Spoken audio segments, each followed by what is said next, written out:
14 April रोजी सायंकाळी 5 वाजता देवल क्लबमध्ये गुरुवंदना महोत्सवाचं आयोजन करण्यात आलंय. यंदाचं या महोत्सवाचं 10वं वर्ष आहे. या महोत्सवात कलाक्षेत्रात भरीव योगदान देणाऱ्या व्यक्तीला नाद ब्रह्म जीवन गौरव पुरस्कारानं सन्मानित करण्यात येतं.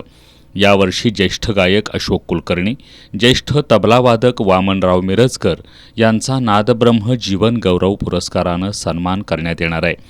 त्याचबरोबर डॉक्टर आनंद धर्माधिकारी यांच्या स्वरचित बंदिशींचे आनंद स्वर या पुस्तकाचं प्रकाशन परमपूज्य अदृश्य काडसिद्धेश्वर स्वामीजी यांच्या हस्ते होणार आहे.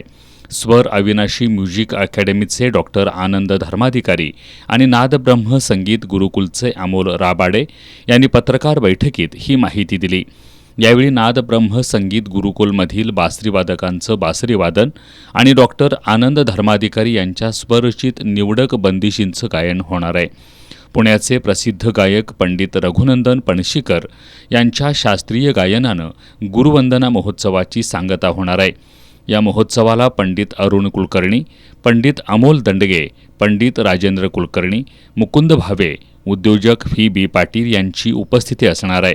पत्रकार बैठकीला जयवंत सुतार, विद्याधर जोशी उपस्थित होते.